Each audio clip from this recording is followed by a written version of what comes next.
what's that word called? Forger. Hey y'all, my name is Nat. I hope you're having a terrific day today. And for this video, we are going to be doing a anticipated releases reading vlog. Alrighty, so first up, this is a new setup. Anyway, so this is a new idea for me. I am going to be doing anticipated reading vlogs this year because I was so bad last year where a book I'd been highly expecting, I'd been so excited for, came out, and then I didn't end up reading it because I didn't plan for it. Unfortunately, I have become very dedicated to reading vlogs. I love doing reading vlogs, but that does mean that sometimes my mood reading it suffers because of it. Unfortunately, my video planning brain doesn't really allow for that flexibility all the time. However, if I force a video on it, I can make time for the books. So these won't be predictable. They're not going to be like a monthly thing. It's very much just going to be, I have a bunch of books I'm really excited for coming out in quick succession. Then I'll film one of these videos for an excuse to read the books. So for today, I am going to be talking about two books. First is A Tempest of Tea by Hafsah faizal. I have been expecting this book for 2, maybe 3 years after I finished this author's previous work in the Sands of 𝗖ție duology and absolutely adored it. I've been dying to get my hands on this one. I heard the little blurb of vampires with tea room and a heist years ago, and I have been so excited for it ever since. On top of the fact that it's Hafsah faizal's writing, and I just adore her work. It's so good. So like I said, this is a fantasy book in which we are following this crew who runs a tea house during the day, but at night it is a blood house because vampires exist in this world. However, for some reason, this group ends up being forced to partake in a heist to try and save their tea house from being demolished or being found out as a blood house, because I think it might be illegal. I don't know. I don't want to know too much about this going in. I'm so excited for it. I am a little bit late, unfortunately, because unfortunately the anticipated releases video idea came to me after this had come out, but I've been dying to pick it up. Since it's come out, I think I've really only heard positive things about it, so that works out very well for me. I'm really excited for this one. Then on the other side, I have Old Flames and New Fortunes by Sarah Hogle. Sarah Hogle is one of my favorite romance authors, mostly because her stuff perfectly describes rom-com. They're ridiculous, they're outlandish, they're silly, but they're so much fun, and they tend to have a lot of tooth-aching sweetness. Her first 2 books were 5 stars. Her last one, a little bit too outlandish for me at times, so it bumped down to 4, but I'm still very hopeful for this one, and I do believe she kept the magical realism element that Just Like Magic had, because it looks like our main character is a florist who has the ability to help the hopeful manifest love in their lives through her flower arrangements. But for the romance, she ends up fake dating her friend at her benefactor's wedding. And she's hoping, I think, to like ask him for more money or maybe officially take over the shop herself. But unfortunately for her, another person attending this wedding is her high school sweetheart who she hasn't spoken to in years. Somebody she is still hung up on even after he broke her heart. Guys, I'm so excited for this. Like, I just know it's gonna be so fun. I tend to blast through Hogle's books because they're really entertaining and tooth-achingly sweet, which always hits so perfectly whenever I read them. These are like the best palate cleansers to me. I've heard nobody talk about this, but I'm really excited for it. I will talk to y'all again when I have started into one of these beautiful books.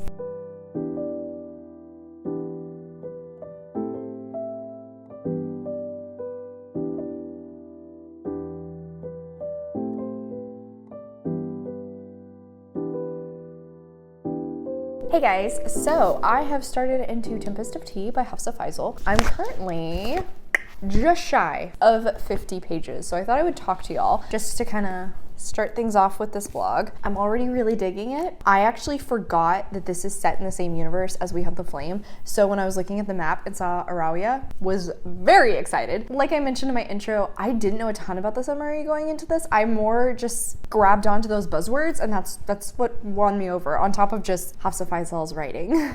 So we have our main character, and she is an immigrant who now lives in this city where vampires are kind of treated like second-class citizens, similar to immigrants like herself. So she ends up perfectly working out a way to make herself this tea room, and not only is it really successful as a tea room goes, but at night it is a blood house for the vampires. So she is super successful. She also has a surrogate brother, Jen, who I do like him.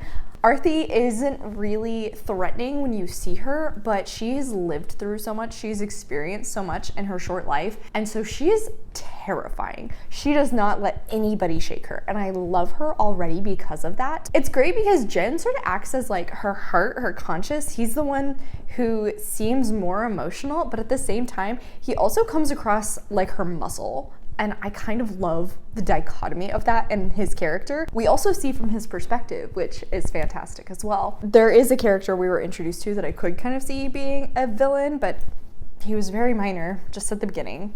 I don't know. We'll find out. I've already been annotating this, had a few good quotes because, again, Faizal's writing is phenomenal. I love it. Plus, having this tea house / blood house, which is illegal, things have already gotten a little exciting. They were already raided once, and you know, it got my heart pumping. It made me intrigued for more. Currently, the point I am at, she is meeting the person that I believe will be hiring her for the heist. That's kind of the driving force of the book, and I'm very excited.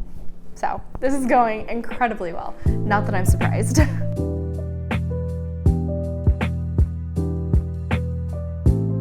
Hey y'all, so I am about 150 pages into Tempest of Tea. Honestly, I was planning to talk to y'all around 200 pages, but this is where I had time and this is where it worked out, so you're getting an early update. I'm really enjoying this. I'm not really surprised that I love Hafsah Faizal's writing. She has so many good quotes. It is so beautiful, very atmospheric. I do feel really settled into this world, and I love the themes that are being brought up between our many different characters, talking about colonialism, imperialism, being an immigrant, being an orphan, found family, all of that sort of stuff. I'm really loving it. One of our crew is actually from 𝗖ecie, the land in Hafsah Faizal's previous series. I'm liking the more we see of him, but particularly the dynamic he has with 𝗖cie, our criminal mastermind. It's fantastic because they do not like each other, but dang are they intrigued by the other person, and it's so much good tension. There's not a knife to the throat, but there's a similar situation that does take place right after a lot of flirting, and it's so good. There's also this really pure romance between 𝗖cie's second Jin and then Flick, the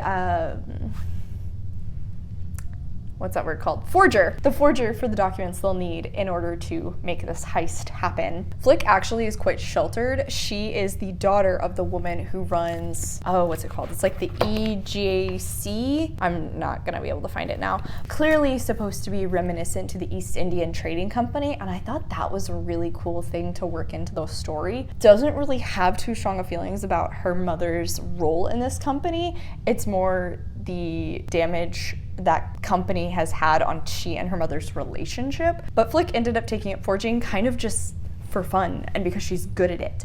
And now she is getting dragged into all of this situation that she is definitely in over her head for. It's a lot of fun seeing through her perspective, but again, the romance between her and Jin is just so soft and so sweet because he sees that she's very naive and he wants to protect her, but clearly he can't really do that because she is in the middle of this. And then Mateo is the one vampire involved in the group, and he flirts with 𝗖cie constantly, and she hates him, but she can't help herself from physically reacting to it, and it's really fun. I love seeing their interactions too. 𝗖cie is also a Hashashin, and there's been a lot of references to Nasir from 𝗖cie and also 𝗖ție. Love it! He also has a little adorable cat companion who follows him around. We're still very much in the developing stages of the heist, but I am really liking this. Every time I do pick it up, I'm blasting. And it's not just because Faizal graces us with short chapters, though that definitely helps in regard to pacing.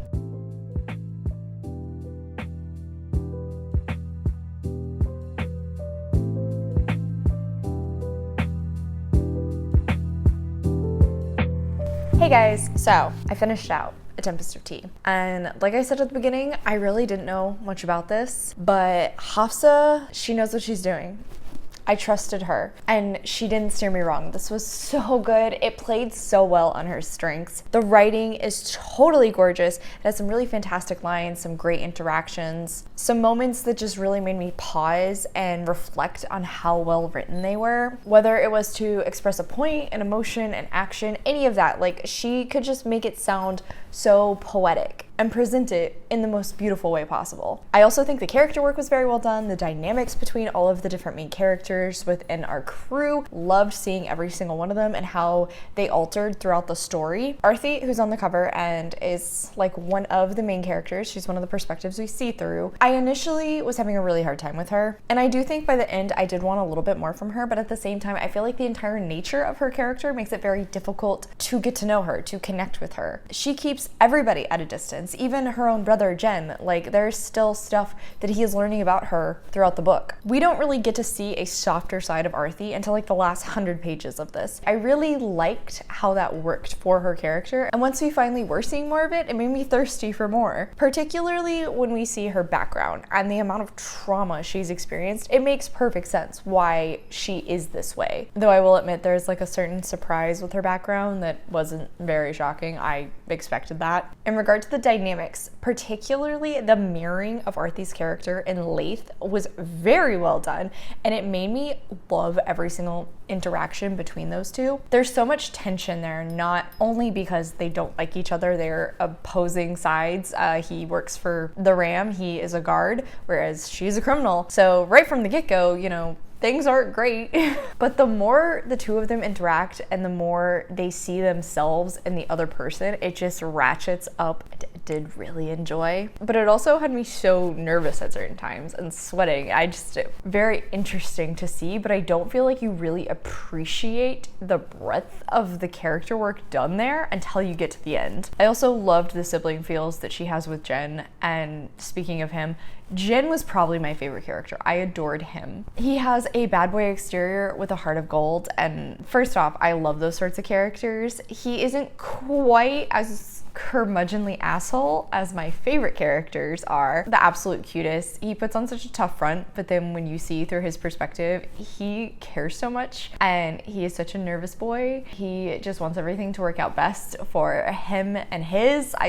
I loved him. I also really enjoyed Flick, whose eyes we see through as well. She's the forger. She comes from a life of luxury, though she was adopted into it. So like she didn't always have this. And because of that, she's very aware of that privilege. But at the same time, she becomes so much more comfortable working as a criminal throughout the story, and I really loved the development of her in this, watching her become more a member of the crew. I shipped those two cuties so freaking hard. I loved watching Jen fluster Flick, but at the same time his adoration for her, and kind of vice versa. Like, she also flusters him at certain points without really trying to, and is also just as adoring of him. Like I said, those two were my favorites in the book, and I was a little surprised by that, just because there was also kind of an enemies to lovers thing going on in the story, and off of We Hunt the Flame, I know faizal can write that so well, but Jen and Flick won me over. They stole my heart. I think the world building was actually super cool, and it has some very clever tie-ins to real history pieces,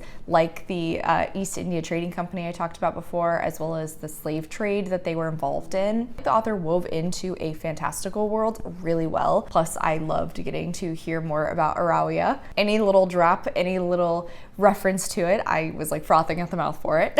But again, I really applaud how she wove in some very heavy, very serious topics into a really fun fantasy story. But she never makes light of those topics either. Personally, I love a good heist story. I expect there to be a fair amount of buildup between the different characters, how they work as a crew, and, you know, bringing everything together for this heist to actually work. So this does start on the slower side, and I can definitely see why some people would have an issue with that. That last 100 pages also just jumps off a lot from the heist. You know, if you're not really expecting it or wanting that sort of thing, I could see it also messing with somebody's enjoyment, but I loved it. And again, I think it just fits so perfectly with the themes that the author was presenting earlier on. If I was a bigger history buff, I actually would really love going through this and dissecting it to see all of the little things she tied in from real world events. I'm very impressed by that. I can't wait for the sequel, guys. How am I supposed to wait a whole year? Why did I read this before the sequel was published? Why did I do that to myself? I had a fantastic time with it. 4.5 stars, but because I love this author, I'm gonna give it 5 stars. Can you find some issues? Yes. Do I care? No. I will trust her with my entire life.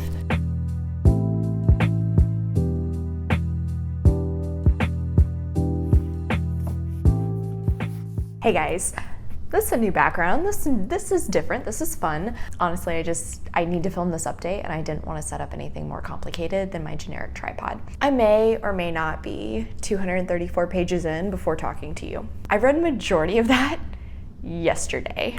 I stayed up until 1 a.m. reading this because I just couldn't stop. I don't know what Sarah Hogle puts in her books, but they are addicting to me, especially if the humor style fits your humor. They are just so bingeable. They're so much fun, and like that is definitely what was happening to me here. It is so cute. It is so ridiculous. It is perfect rom-com. I went into this thinking it was magical realism. I felt like the magic was actually acknowledged in this world. This is like more of a contemporary story in which the female main character, Romina, and her sister and her grandmother all believe that their family are witches. She specializes in flowers, like she feels this magical feeling when she creates a bouquet for somebody. Obviously there's floriography, I think is how you pronounce it, where each flower means a different thing, and she kind of like pieces together a bouquet or a flower crown or a wreath. She pieces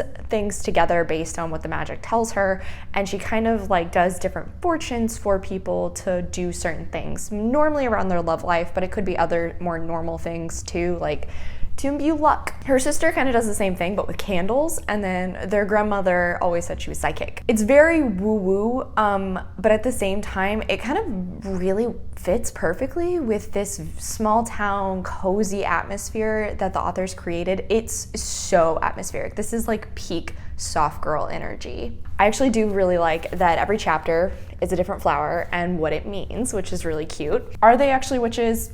I don't know. The male main character, Alex, does not think so. He knew her family believed this just like she did as a teenager. Neither of them really ever subscribed to the belief when they were young. However, now she has, and he doesn't really know what to do with it. He's a very logic-based person, so he is always like, well, prove to me that you're magic. Explain it to me. Make it make sense. And she's just like, it's not gonna happen because you don't believe in it. And so I'm not going to convince you. But there have been little moments here or there where it's like those wonderful coincidences that keep happening to sort of reinforce that maybe something is there. It's hard to tell. As for the romance here, so it is a silly setup, much like every other Sarah Hogle book. So Romina and Alex dated when they were in high school, and then whenever going to college, they ended up breaking up in a pretty nasty way. Along with her sisters and their friend Trevor, they own this candle/flower/bookshop that is very witchy, and it really plays on tourism. And then they recently bought the lot next door to try and expand, but it turns out like it needs a lot of work and they just don't have the money to pour into it. So they are trying to convince Trevor's father, who is a businessman, to invest in the company. However, Trevor has really kind of burnt that bridge in the past. So they have this whole pitch planned out, this whole presentation they are going to give to the father, only to go to this lunch realizing that the father intended this to be his announcement for his wedding to Alex, the male main character's mom. Right when they got there, Trevor's annoying cousin is there and picking at him, so he jokingly pretends that Romina is his girlfriend, only to double down on it when his dad is there and sees this lie. And so it kind of just spins out of control. Again, Alex is Romina's ex-boyfriend, but he is now going to be Trevor's future stepbrother, and Romina is fake dating Trevor. Initially, Alex is over the moon excited to see her, but then he realizes this and he gets so cold and cut off really fast. But the most fun element of it is he doesn't think they're actually dating. Like he doesn't believe it. He is constantly calling out little things to be like, you wouldn't do this. You guys don't act like that. This isn't real. And it's so much fun. Then as the story progresses, he keeps going back and forth between like whether he doesn't believe it or he does. These two do know each other quite well since they've been friends for years, but like not in a coupley way. Hilarious. It ends up having some really ridiculous hijinks, like they play the newlywed game at one point. The little bits of jealousy are very fun. And then Trevor is just over the top ridiculous, so of course the fake dating element is also ridiculous and hilarious. At the same time, you can also tell Alex still has feelings for Romina. He is so smitten with her, and both of them actually remember all of these little things from their prior relationship that they're constantly referencing or somehow come up, and it just reinforces the fact that like they still have all of this history together, and neither of them are as removed from it as they want to be. So it is really cute. It's very romantic at different points. It got a little bit spicier than I was expecting, so I was very happy about that. 𝗖mě herself also has some other background drama apart from Alex that is impacting her ability to have a relationship with somebody. It's very lightly touched on that she had kind of a toxic prior relationship with a man who is quite a bit older than her and basically ended up using her as like a girlfriend nanny. It's doubly painful for 𝗖mě because she also really desperately wants to be a mom. With all the drama she has around relationships, that hasn't really been able to occur. So there are some maternal feelings going on there as well that are sad but also really sweet. And I do love that 𝗖mě, you can tell, has really gone on this healing journey, but at the same time she's also become this like perfect witch girl on the prairie in order to protect herself. The layers there to her character, just like really cleverly done, I must say, which I wasn't expecting from like this silly, fun, goofy romance. Unsurprisingly, I am loving this. It is so cute, it is so fun, it is so outlandish. The humor style for Hogle's books has to work for you. If you don't like the humor, you're not gonna enjoy it, but it works perfectly for me. It tickles my funny bone in the best way. I've just been loving this. It's so good. I blasted through last night. That was actually the first time Josh like saw me truly getting obsessed over a book where I couldn't stop reading, and he was very amused about the fact that he kept coming into the bedroom expecting me to be asleep, and I was still going strong. I actually had to force myself to put this down because I knew I was gonna have a chaotic work day today.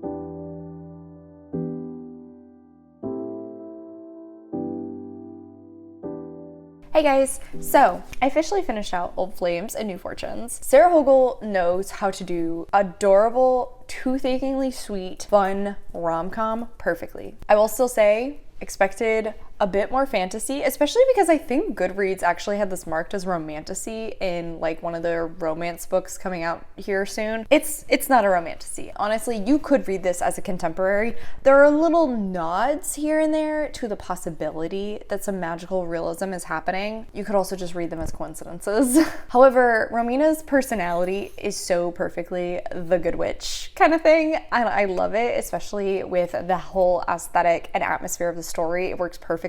Then Alex not believing in magic and trying to disprove her and always needling at her, but then eventually just coming to accept it and love it because it makes her happy, and anything that makes her happy makes him happy. It was just, again, so sweet, so adorable, very romantic. I really liked that. Alex is definitely characters where he is so close to being too perfect, but thankfully I actually really like that Hogle gave him some flaws in it. There's many moments in the book where I was starting to question like a little too fictional, and then he would do something that would just remind me, oh yeah, he's an obnoxious know-it-all at the same time. Honestly, I wish more books treated fake dating like this did because it was so funny. Him poking holes in their story, trying to showcase to everybody else that they're not actually a couple. He knows, and he can't figure out why they're pretending to be a couple, but he knows they're not actually a couple. But the back and forth of it does elicit some jealousy from him, which made delicious tension in their interactions. Very similar to Twice Shy, this romance is tooth-achingly adorable. I mean, that was my description of Twice Shy, was tooth-achingly sweet. Same thing going on here. These two have never gotten over each other, and even though they've had other relationships, they always still were missing that feeling that they had when they were younger. And I like that it acknowledges the young love aspect, but it also doesn't shy away from the realities that they needed that time apart to really grow on their own in order for them to work together again as adults. But there's so much history there that they just can't ignore it, and especially once it is tangible, it is literally right in front of them, why they can't pass it up again. And it makes it so sweet and so cute. Also fantastic chemistry. Hogle kills it when it comes to banter. I know some people would probably describe their interactions as immature at times, but personally I love it, especially because they were childhood sweethearts. I think it's one of those where like they bring that personality out from when they knew each other at 16. So it just adds to the second chance romance elements very well. Really, I was just giggling, kicking my feet, having a good old time reading this book. So stinking cute. I'm also incredibly happy to report there's no third act breakup here. There is a little bit of a conflict that takes place between the two of them, and rather than miscommunication happening or, you know, picking a fight over something really insignificant, one of them making a decision for the other, instead they just talk it out. It was so refreshing. And the entire time I couldn't help thinking that both of their reactions fit so well with the characters that Hogle had created and the trauma we've seen mentioned in both characters. It worked perfectly for me. I loved that. Honestly, this book was just like candy. I binged it, I ate it up. Could I poke holes in this? Yeah, absolutely. But I didn't even care. I just had a fantastic time reading it. Loved it. 5 stars. Okay, so this video worked out perfectly for me, probably because both of the books I expected to read were from authors I've loved in the past. Fingers crossed that trend continues when I do another one of these vlogs. All right, so on that note, y'all, thank you so much for coming to my channel. I really appreciate it. Make sure to hit like and subscribe down below. If you made it all the way to the end of this video, leave me a flower emoji in the comments. I have all my socials as well as a few ways you can support me linked in the description. I come out with videos on Monday and Friday, but until then, I hope you continue to have a terrific day. Love you, bye!